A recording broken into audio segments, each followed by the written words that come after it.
মাসিক ধর্মের সময় কোন কাজগুলি করা উচিত নয়। বন্ধুরা, একবার মা লক্ষ্মী ও ভগবান বিষ্ণু ক্ষীরসাগরে শেষনাগের শয্যায় বিশ্রাম নিচ্ছিলেন। তখন মা লক্ষ্মী ভগবান বিষ্ণুকে জিজ্ঞাসা করেন, হে প্রভু, আজ আমার মনে একটি প্রশ্ন উৎপন্ন হয়েছে, কেবল আপনি এর সমাধান করতে পারেন। তখন ভগবান বিষ্ণু বলেন, হে প্রিয়া, তোমার মনে যে প্রশ্নই থাকুক না কেন তা তুমি নির্দ্বিধায় আমাকে বলো, আমি তোমার সকল প্রশ্নের উত্তর অবশ্যই দিব। মা লক্ষ্মী বলেন, হে প্রভু, কোন অভিশাপের কারণে নারীদের মাসিক ধর্মের কষ্ট সহ্য করতে হয়? আর আমার দ্বিতীয় প্রশ্ন হলো, প্রভু, একজন রজস্বলা নারীকে কোন কাজগুলি করা উচিত নয় যাতে সে পাপী না হয়? ভগবান বিষ্ণু বলেন, হে দেবী, আজ তুমি মানব জাতির কল্যাণের জন্য খুবই গুরুত্বপূর্ণ দুটি প্রশ্ন করেছ। তোমার এই সকল প্রশ্নের উত্তর দেব শর্মার সেই প্রাচীন কাহিনীতে পাওয়া যাবে। এই মহান কাহিনীটি শ্রবণ মাত্রই সকল পাপের নাশ হয়। যে স্বামী স্ত্রী এই কাহিনী মন দিয়ে শোনে তাদের সৌভাগ্য অর্জিত হয়। তাই হে দেবী, তুমি এই কাহিনী মন দিয়ে শোনো। তখন মা লক্ষ্মী বলেন, হে প্রভু, এই দেবশর্মা কে ছিলেন? তার আচার আচরণ ও মনোভাব কেমন ছিল? আমি এই কাহিনীটি অবশ্যই শুনতে চাই। ভগবান বিষ্ণু বলেন, হে দেবী, পূর্বকালের কথা, মধ্যদেশে অতি সুন্দর এক নগরী ছিল। সেই নগরীতে দেবশর্মা নামে এক ব্রাহ্মণ বাস করত। দেবশর্মার সমস্ত শাস্ত্রে ও বেদের জ্ঞান ছিল। সে খুবই বুদ্ধিমান, গুণবান তথা ধর্মকর্মে লিপ্ত ছিলেন। সমস্ত জাতি তাকে শ্রদ্ধা করত। তিনি প্রতিদিন দান, ধর্ম, যাগ, যজ্ঞ তথা সন্ধ্যা উপাসনা করতেন। তার কাছে পশু, পুত্র, আত্মীয় স্বজন এবং বিপুল ধন সম্পত্তি ছিল। দেবশর্মার স্ত্রীর নাম ছিল ভগ্না। তিনি অত্যন্ত চরিত্রবান, গুণী এবং পতিব্রতা ধর্ম পালনকারী নারী ছিলেন। একদিন দেবশর্মা তার বাড়িতে সত্যনারায়ণ পূজা আয়োজন করেন এবং সকল মানুষকে নিজে গিয়ে আমন্ত্রণ জানান। নগরের সমস্ত মানুষদের তিনি পূজার জন্য আর ভজনের জন্য আমন্ত্রণ জানান। পূজার দিনে সমস্ত মানুষ তার বাড়িতে এসে উপস্থিত হন। দেবশর্মা সকল অতিথিকে বিধিপূর্বক পূজা করে তাদের সম্মান জানালেন। তারপর তিনি সকল ব্রাহ্মণকে ঘরের ভিতর বসিয়ে মিষ্টান্ন খাবার পরিবেশন করলেন। খাবার শেষ করার পর তিনি ভগবানকে স্মরণ করে সমস্ত ব্রাহ্মণকে পোশাক ইত্যাদি দান করে বিদায় জানালেন। ব্রাহ্মণরা দেব শর্মাকে আশীর্বাদ দিয়ে সেখান থেকে চলে গেলেন।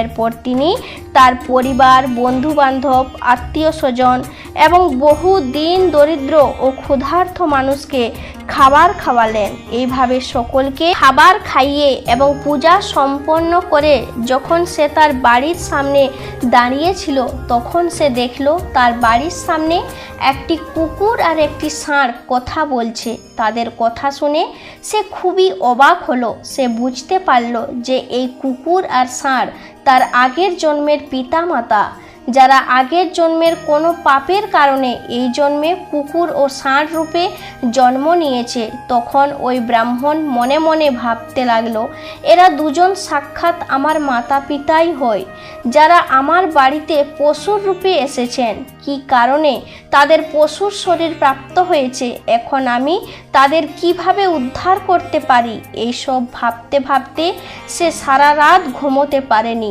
এবং সে রাত ভোর ভগবানকে চিন্তা করে স্মরণ করতে লাগলো। তিনি ভাবলেন, আমার মাতা পিতার মুক্তির উপায় শুধুমাত্র ঋষি বশিষ্ঠই বলতে পারবেন। তাই সকাল হতেই দেব শর্মা স্নান আদি সেরে ঋষি বশিষ্ঠের আশ্রমে চলে গেল। আশ্রমে পৌঁছাতেই ঋষি বশিষ্ঠ দেব শর্মাকে স্বাগত জানালেন। ঋষি বশিষ্ঠ বললেন, হে শ্রেষ্ঠ ব্রাহ্মণ, আজ হঠাৎ কি কারণে তুমি আমার আশ্রমে এসেছো? তোমাকে দুঃখিত মনে হচ্ছে। তোমার দুঃখের কারণ কি দয়া করে বলো।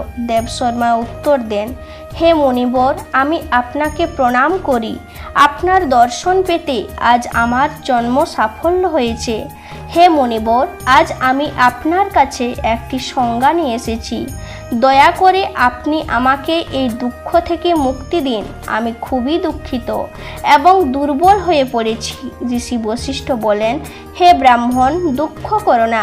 তোমার যাই সংজ্ঞা থাকুক তা তুমি নির্দ্বিধায় আমাকে বলো। আমি তোমার সমস্যার সমাধান অবশ্যই করব। তখন দেবশর্মা বলেন, হে মুনিবর, কাল আমি আমার বাড়িতে ভগবান বিষ্ণুর পূজা করেছিলাম তথা অনেক ব্রাহ্মণ আর ক্ষুধার্ত মানুষকে ভোজন করিয়েছিলাম। পূজা সঠিকভাবে সম্পন্ন করার পর আমি দরজায় দাঁড়িয়ে দেখলাম দরজার সামনে একটি কুকুর আর একটি ষাঁড় দাঁড়িয়েছিল। তারা একে অপরের সাথে কথা বলছিল। প্রথমে কুকুরটি ষাঁড়কে বলল, হে প্রভু, আজ যা ঘটল তা শোনো। আমাদের পুত্রের বাড়িতে যে দুধ রাখা ছিল সেই দুধের পাত্রে একটি সাপ এসে বিষ ঢেলে দিয়েছিল। আমি খুবই চিন্তিত হয়ে পড়লাম, কারণ সে দুধ থেকেই খাবার তৈরি হতে যাচ্ছিল। যদি সবাই সেই দুধ খেয়ে নিত তাহলে তাদের মৃত্যু হতে পারত। তাই আমি সেই পাত্র থেকে সম্পূর্ণ দুধ খেয়ে ফেললাম। কিন্তু যখনই পুত্রবধূ আমাকে দেখে ফেলল তখন সে আমাকে অনেক মারধর করলো, যার ফলে আমি আহত হয়ে গেলাম। আমার খুব ব্যথা হচ্ছে, তাই আমি খুবই কষ্টে আছি। আমি ব্যথা সহ্য করতে পারছি না। কুকুরের কথা শুনে ষাঁড় খুবই দুঃখিত হয়ে সেও তার কষ্টের কথা বলতে শুরু করলো। সে বলল, হে প্রিয়া, এখন আমিও তোমাকে আমার দুঃখের কথা জানাচ্ছি। আমি পূর্বজন্মে এই ব্রাহ্মণের পিতা ছিলাম। আজ এই ব্রাহ্মণ অনেক মানুষকে খাবার খাওয়ালো, কিন্তু আমার সামনে এক টুকরা ঘাসও রাখেনি আর আমাকে জল পর্যন্ত দেয়নি। এই কারণে আমিও খুব দুঃখিত। এরপর দেবশর্মা বলেন, এইভাবে আমার মাতা পিতা কুকুর ও ষাঁড়ের রূপে এমন কথা বলছিল, যা দেখে আমার খুব দুঃখ হলো। আমি সারা রাত ঘুমোতে পারিনি। আমার মনে চরম দুশ্চিন্তা লেগেছিল। আমি কখনোই কোনো পাপ করিনি, সর্বদাই ধর্মকর্মে লিপ্ত থাকি। তবুও কেন আমার মাতা পিতাকে এমন কষ্ট ভোগ করতে হচ্ছে? এই কারণেই আজ আমি আপনার কাছে এসেছি। দয়া করে আপনি আপনার যজ্ঞ শক্তি দিয়ে জানিয়ে দিন কেন আমার মাতা পিতার এই দুর্দশা হয়েছে এবং ওদের মুক্তির জন্য আমাদের কি করতে হবে। তখন ঋষি বশিষ্ঠ গভীরভাবে ধ্যান করতে লাগলো আর ওই ব্রাহ্মণকে মাতা পিতার পূর্বজন্মের কর্মফল দেখতে শুরু করলেন। কিছুক্ষণ পরে তিনি দেবশর্মার দিকে তাকিয়ে বললেন, হে ব্রাহ্মণ, তোমার মাতা পিতার পূর্বজন্মে একটি ঘোর পাপ হয়েছে। সেই পাপের কারণেই আজ তাদের এই দশা হয়েছে। দেবশর্মা বলেন, হে গুরুদেব, কোন পাপের কারণে আমার মাতা পিতার এই দুর্দশা হয়েছে? দয়া করে আমাকে বলুন, আমি জানতে চাই। তখন ঋষি বশিষ্ঠ বলেন, হে ব্রাহ্মণ, তাহলে শোনো। এই ষাঁড়, যিনি তোমার পিতা, তিনি পূর্বজন্মে কুণ্ডা গ্রামে এক শ্রেষ্ঠ ব্রাহ্মণ ছিলেন। তিনি একদিন একাদশীর ব্রত রেখেছিলেন এবং তিনি খাবার গ্রহণ করেছিলেন। তিনি একাদশীর ব্রতের দিনে কোনো দান ধর্ম করেননি। তিনি তার পূর্বপুরুষদের শ্রাদ্ধ সঠিকভাবে করেননি। তোমার পিতা পূর্বজন্মে মাসিক ধর্ম চলাকালীন সময়ে তোমার মায়ের সঙ্গে শারীরিক সম্পর্ক করেছিলেন এবং এই পাপের কারণেই তিনি এই জন্মে ষাঁড় রূপে জন্মগ্রহণ করেছে। এখন তোমার মাতার কথা শোনো। তোমার মাতা রজস্বরা অবস্থায় রান্না করেছিলেন। মাসিক ধর্ম চলাকালীন তিনি ভগবানের পূজাও করেছিলেন এবং তুলসী গাছে জলও দিয়েছিলেন। এই অবস্থায় ভগবানকে ভোগও নিবেদন করেছিলেন। এই সব কাজ করার কারণেই তিনি মহাপাপের শিকার হয়েছেন। মাসিক ধর্ম চলাকালীন নারীরা 3 দিনের জন্য অপবিত্র হয়ে থাকে। এই সময় তাদের পূজা অর্চনা করা উচিত নয়, এমনকি 3 দিন তাদের চুল ধোয়া উচিত নয়। এর ফলে স্বামীর আয়ু কমে যায়। মাসিক ধর্মের সময় গাছপালাও স্পর্শ করা উচিত নয়।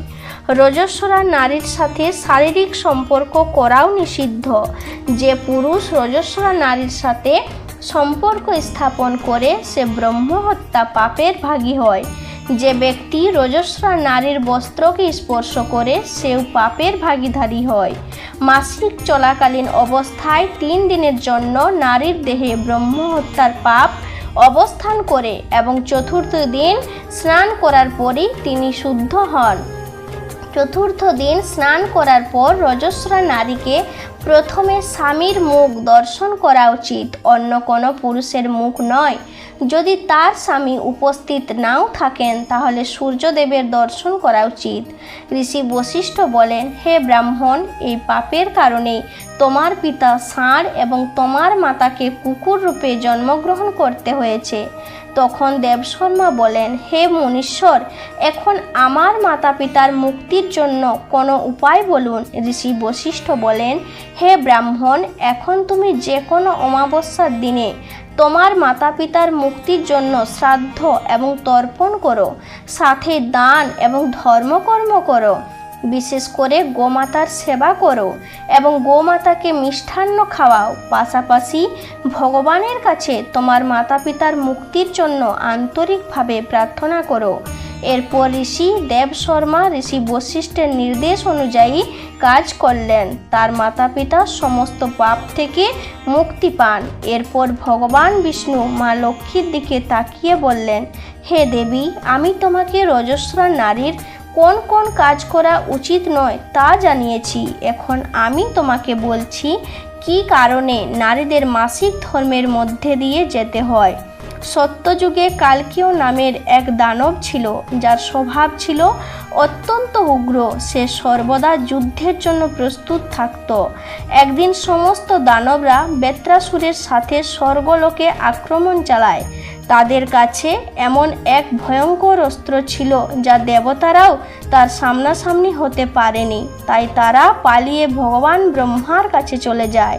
তখন ব্রহ্মাদেব ইন্দ্রকে বলেন, হে ইন্দ্র, তুমি এই মুহূর্তে মহর্ষি দধিচির কাছে যাও।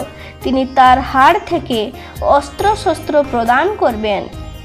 সেই অস্ত্রের সাহায্যে তুমি বেত্রাসুরকে পরাস্ত করতে সক্ষম হবে। এরপর সমস্ত দেবতা মহর্ষি দধিচির আশ্রমে উপস্থিত হন এবং তাকে প্রার্থনা করে অস্ত্র প্রদানের অনুরোধ করেন। মহর্ষি দধিচির বিশ্বের কল্যাণের জন্য নিজের শরীরের হাড় উৎসর্গ করেন এবং সেগুলি দিয়ে শক্তিশালী অস্ত্র নির্মাণ করেন। সেই অস্ত্রগুলির মধ্যে একটি ছিল বজ্র, যা ইন্দ্রধনু নামে পরিচিত। ইন্দ্র সেই বজ্র ধারণ করেন। এরপর সমস্ত দেবতা দানব বেত্রাসুরের সাথে যুদ্ধ করার জন্য প্রস্তুত হন। দেবতা ও দানবদের মধ্যে এক ভয়ঙ্কর যুদ্ধ শুরু হয়। সমস্ত দেবতারা আকাশে একত্রিত হয়ে দানবদের আক্রমণ করতে থাকেন। অগ্নিদেব তার আগুনের শিখায় দানবদের দগ্ধ করতে শুরু করেন। অগ্নির তীব্র তাপ দানবদের শরীর জ্বালিয়ে দিতে থাকে। এরপর বরুণদেব জল বর্ষণ করে দানবদের ডুবিয়ে দেন, যা দানবদের মধ্যে চরম আতঙ্ক সৃষ্টি করে। এই যুদ্ধ দীর্ঘদিন ধরে চলে। অবশেষে দেবরাজ ইন্দ্র এবং বেত্রাসুর মুখোমুখি হন। তাদের মধ্যে ভয়ঙ্কর যুদ্ধ শুরু হয়। ইন্দ্র তার বজ্র দিয়ে বেত্রাসুরকে আঘাত করে এবং তাকে বধ করেন। বেত্রাসুরের মৃত্যু হওয়ার সঙ্গে সঙ্গেই তার শরীর থেকে ব্রহ্ম হত্যার পাপ বেরিয়ে আসে এবং সে ইন্দ্রের পিছনে ধাওয়া করে। শেষমেশ সেই ব্রহ্ম হত্যার পাপ ইন্দ্রের শরীরে প্রবেশ করে, যার ফলে ইন্দ্র ব্রহ্ম হত্যার পাপের শিকার হন। দেবরাজ ইন্দ্র তখন ভগবান ব্রহ্মার কাছে যান এবং তার কাছে ব্রহ্ম হত্যা থেকে মুক্তি পাবার জন্য উপায় জানতে চান। তখন ব্রহ্মদেব ইন্দ্রকে ব্রহ্ম হত্যার পাপ তার শরীর থেকে বের হওয়ার নির্দেশ দেন। ব্রহ্ম হত্যা ইন্দ্রের শরীর থেকে বেরিয়ে এসে ব্রহ্মাদেবের কাছে প্রার্থনা করে বলতে লাগলো, হে পরমপিতা, এতদিন আমি বেত্রাসুরের শরীরে বাস করেছিলাম, কারণ সে বহু ব্রাহ্মণকে হত্যা করেছিল। যখন ইন্দ্র তাকে বধ করলেন তখন আমি ইন্দ্রের শরীরে প্রবেশ করি। এখন আপনি আমাকে এমন একটা উপযুক্ত স্থান দিন যেখানে আমি বাস করতে পারি। ব্রহ্মাদেব বলেন, হে ব্রহ্মহত্যা, আমি তোমাকে 4টি ভাগে ভাগ করে রাখব, এতে তুমি স্থান পাবে, সাথে মানব জাতি সচেতন হবে। এরপর ব্রহ্মদেব ব্রহ্মহত্যাকে 4টি ভাগে ভাগ করেন এবং বলেন, তোমার এক ভাগ আগুনের মধ্যে থাকবে। যে মানুষ যজ্ঞের আগুনে আহুতি দেবে না, তুমি তার শরীরে প্রবেশ করবে। তোমার দ্বিতীয় ভাগ জলরাশির মধ্যে থাকবে। যে মানুষ জলকে অপবিত্র করবে, যেমন জলে থুতু ফেলবে বা মলমূত্র ত্যাগ করবে, তার শরীরে তুমি প্রবেশ করবে। তোমার তৃতীয় ভাগ গাছপালা ও বৃক্ষের মধ্যে থাকবে। যে ব্যক্তি অকারণে গাছ কাটবে, সে ব্রহ্মহত্যার পাপের শিকার হবে। এরপর ব্রহ্মাদেব অপ্সরাদের ডেকে বললেন, হে অপ্সরাগণ, এই ব্রহ্মহত্যার 4র্থ ভাগ তুমি গ্রহণ করো। অপ্সরা বলল, হে প্রভু, আপনার আদেশে আমরা তাকে গ্রহণ করতে প্রস্তুত, কিন্তু আমাদেরকেও এর থেকে মুক্তির কোনো উপায় বলুন। তখন ব্রহ্মাদেব বললেন, হে অপ্সরাগণ, যে পুরুষ রজস্বরা নারীর সাথে সম্পর্ক করবে, তার মধ্যে এই ব্রহ্মহত্যা প্রবেশ করে যাবে। এইভাবে ব্রহ্মহত্যার 4টি ভাগ হলো।